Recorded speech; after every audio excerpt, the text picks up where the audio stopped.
Hey guys, welcome back to Valencia and welcome back to INSITE channel. We've got a bit of a special interview, not of a player or anyone that is participating in the tournament, but someone who's behind the scene and someone who has been around for a lot longer than even I imagined and has recently picked up the mouse and keyboard at IESF and won with Team Netherlands. I'm here with Mel or Gina. Firstly, how are you doing? I'm doing good, thank you. How are you? I'm doing very well, yeah. Lovely day in Valencia. The finals are today and it's going pretty well. I just want to, so before we talk about maybe like your history and about ISF, do you want to talk about what you do with ESL now and what are you doing like at these events? Okay, so at ESL I'm a player manager. Okay.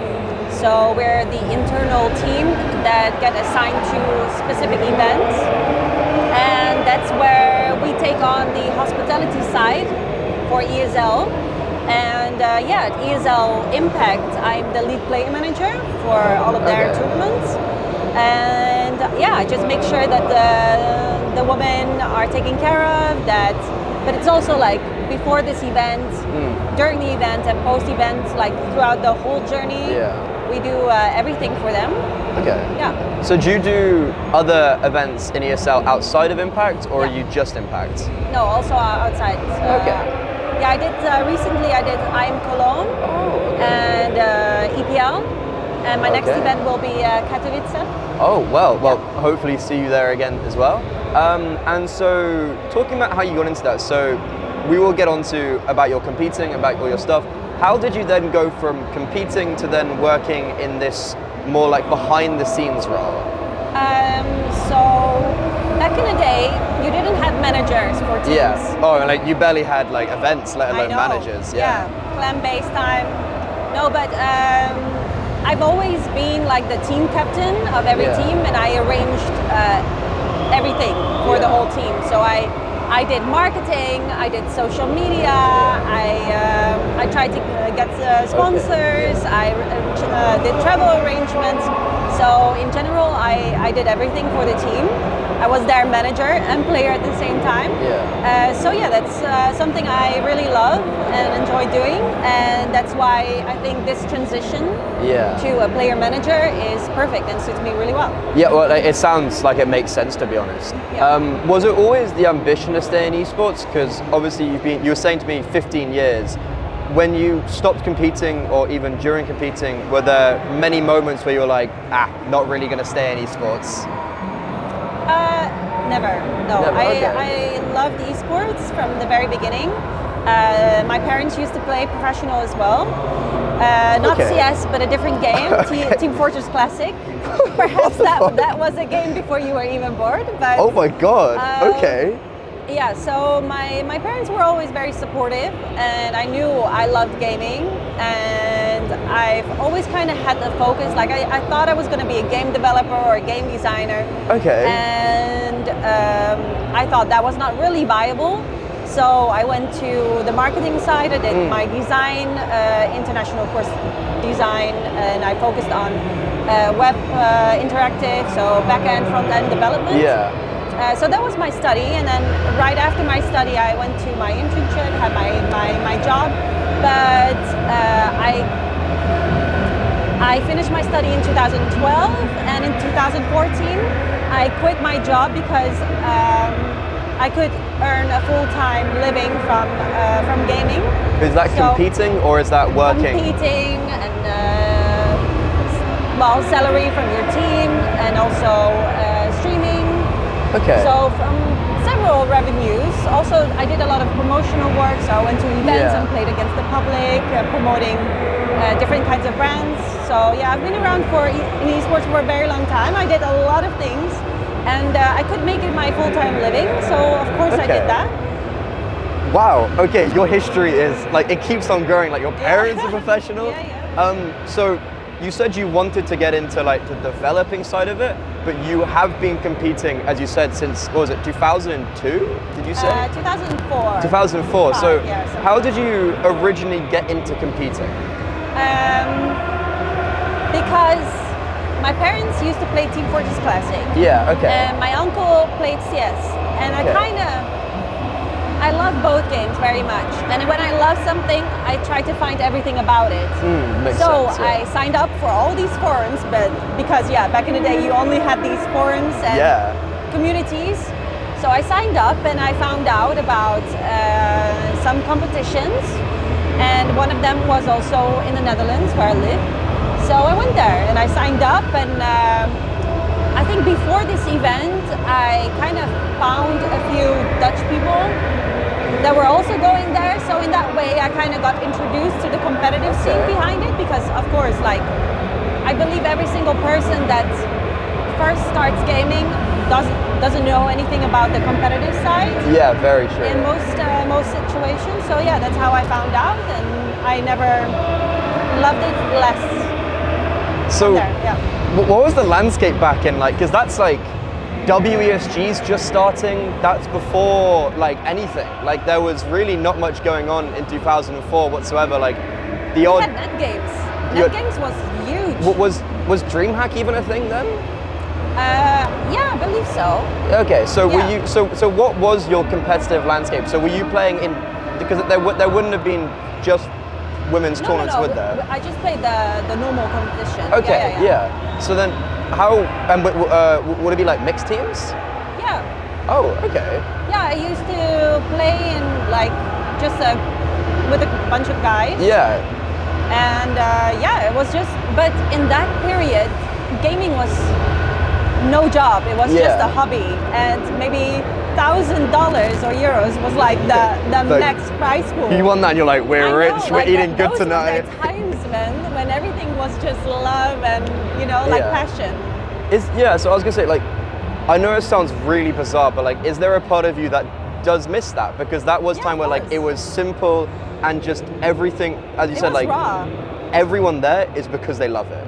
Yeah, I do miss that, because sometimes I think that a lot of people take esports for granted and feel entitled to get a bunch of things when they have no idea how hard we worked for that. Yeah. It's like 15-hour car journeys with a PC strapped in on the back. I know, like people thought I was dragging my huge suitcase and people thought I had a dead body inside them because it was so heavy. I had my CRT, my PC, everything with me. So when did you become more like away from just kind of like showing up and playing for fun? When did you move into more of an actual, like, I'm taking this competitively and I'm in a team? When did that happen? I think in 2006, because I joined a Dutch esports organization and we went to ESWC as well. So I did like But they had pretty big prize events. pools, didn't they? I swear it's like 100 grand. I'm not so sure about the prize pool back then, but it was a lot, and I just went more international, and that's how I thought, okay, this is serious, and I can make a living out of it at some point. Of course, back then most of us did stuff for free, promotion-wise, and there was not much salary, none actually. Okay, so during that period, was it still mixed, or were you playing with a female team? I played with the ladies. Yes. Okay, and I know this sounds a bit niche, but CGS in 2008, and with the economy crashing, I know esports in North America suffered a lot. Someone who played during the period in Europe, when there was like the CGS kind of ruined a lot of stuff, how did you find the landscape when it came out of that kind of like economical depression and where like esports maybe took a bit of a crash?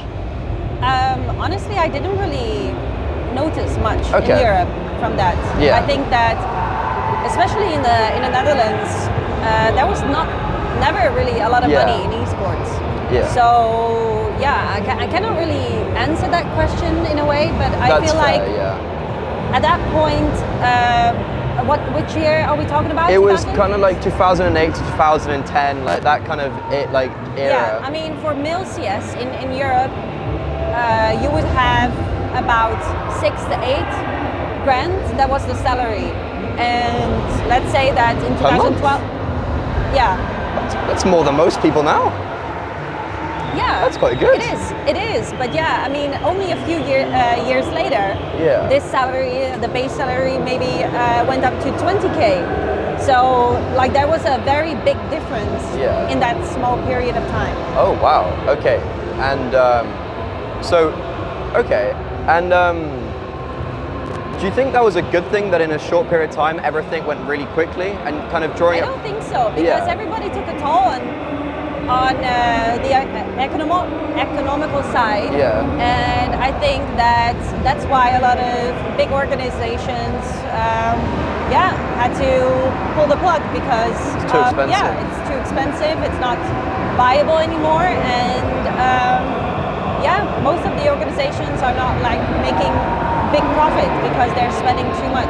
Yeah. Where do you see, because like that's a very big issue right now, and that's obviously like Heroic, they declared bankruptcy or something, or like almost did, EG pulling out.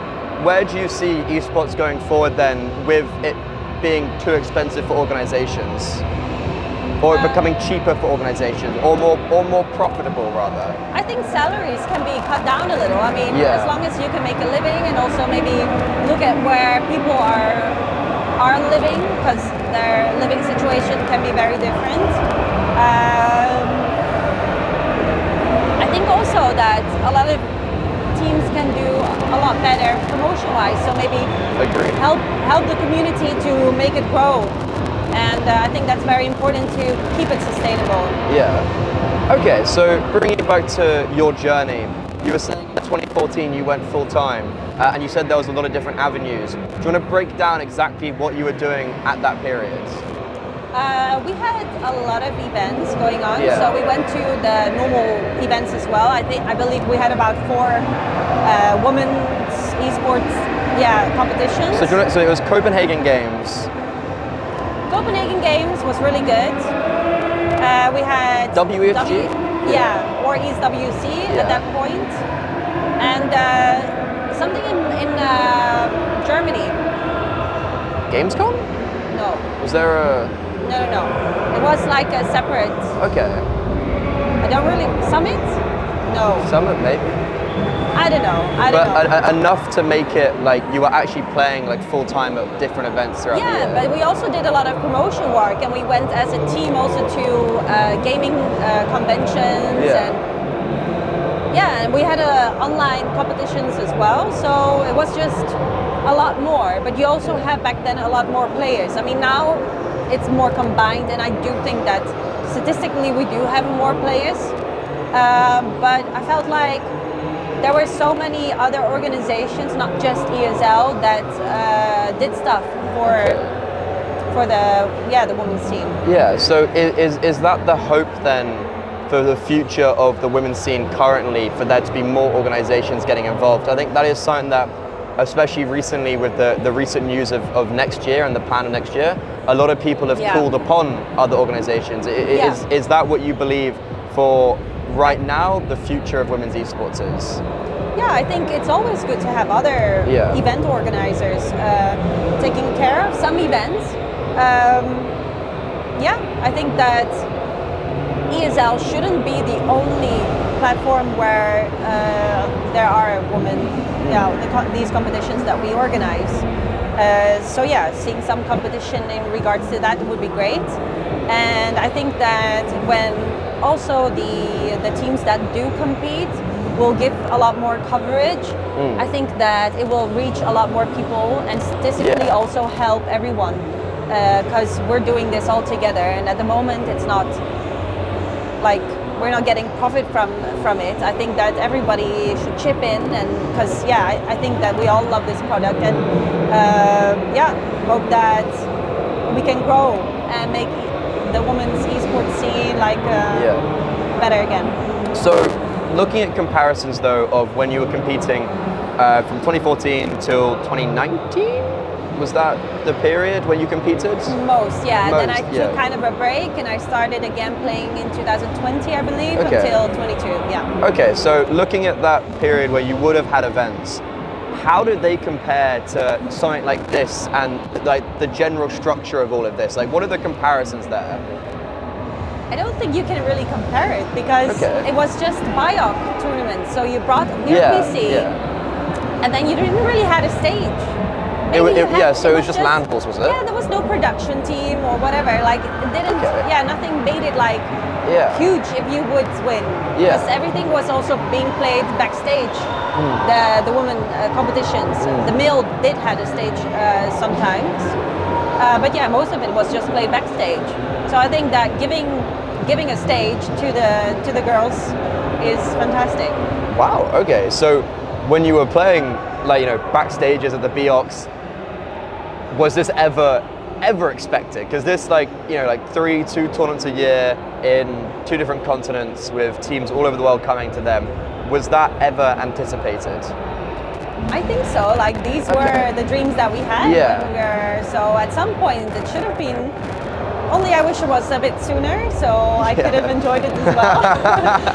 Yeah. So talking about you like enjoying it, playing in it, you said you took a break from 2019 to 2020, and then you were playing from 2020 to 2022. Was that competitively, or had you stopped playing like competitively during these periods? No, I did play, but it was just for fun, and I was streaming. I was more focused on myself than playing in a team again, because just the competition in general, or like the esports scene for the women is very difficult. Not many organizations were picking up teams. Now we see like lots of great names, and like I'm happy for them, and we should keep having that platform and help support that they give. But yeah, it was tough. It was tough. Also because there were not as many tournaments as you have in the open scene. So salary-wise, or like prize pool-wise, you couldn't really win a lot. So yeah, that also takes a lot in consideration for organizations. So I get that, but at the end of the day, you're representing. So yeah. Yeah. Was how impactful do you think COVID was? Because speaking to a lot of people, they did say that like COVID felt like almost like the end of women's Counter-Strike. Like everything just shut down. Yeah, was that your experience as well? Yeah, well, I had to find other ways as well, because there were no competitions anymore. There were no events or like conventions where I went to do my promotion work, for example. So, and also streaming, like not many people subscribed, or like, of course, everybody was taking care of their money, and you never, like, it felt like the end of the world, right? So you had to prepare. But definitely, I think also in that period with Valorant coming out, and a lot of people switching to Valorant, and then later switching back to CS. I don't know what went on, but yeah, it felt like CS was dying, unfortunately. Well, the game we love so much. Did you ever think about competing in Valorant? Was that ever like an option? Sorry? Did you ever think, like competing in Valorant? Not really. No, I do like the game because it is a lot like TFC, the game that I used to play before. With all the different roles, let's say. So I do like the game, I enjoy it, but also Overwatch. It's also similar, but not really. I just have love for CS, and that's the game I never get bored of. And well, it became very apparent, and I can understand why, looking at the year you've had, because IESF, that was where I first saw you in like the modern day. Firstly, how did that come about? Because the team was a very fresh team, and then you were like the mom of the team, and you guys came in, you won all of it. So talking about like joining that team, did they ask you? Like, how did that all come about? No, I usually am the team captain for the Netherlands. Okay, so, I do have the contacts for that. So yeah, Missy, we both are experienced. Missy came in a little bit later, but she also went to events and played for a long time. The twins are very new. And Luna, I mean, they're younger than me. Yeah, like they only played for like two to 5 years. So yeah, we had a very good combination of like experienced players, new players, but also it just it felt natural, because everybody, within CS we have different roles, the support player, rotator, whatever, and everybody just fit in their roles perfectly. So we had the chemistry at the start, so that's why We were so successful. Yeah. Where was so what was your role, and was that the same as what your role used to be in the past? In a way, yeah, I would mostly be entry, Okay. creating space, but in this role, I was more of a support player and creating space, but not really as a entry, but more as a support. So making sure that I give good info to the team so they can move forward. Yeah. What was it like though, playing with almost like a different generation? Like, were there any differences you noticed at all, or just how did it feel from your perspective? Not really. Maybe like the thing I was missing a little bit was more communication, but I think that's what you get from more experience, knowing what to say, when to say what.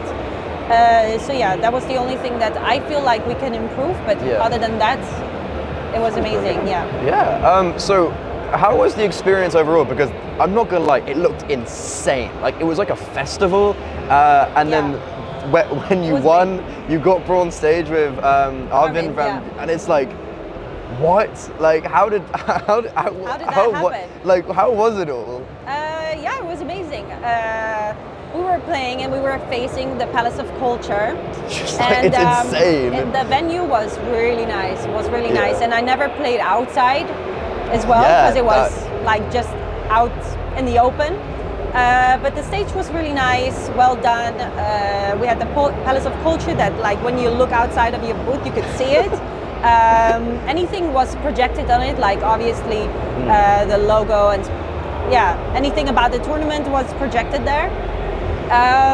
So yeah, during the night you could see that it was just beautiful, beautiful. Lots of people were just hanging, having like picnics in front of it as well. So just overall it was really, really awesome and a really nice experience. I felt really at ease on stage. No nerves at all.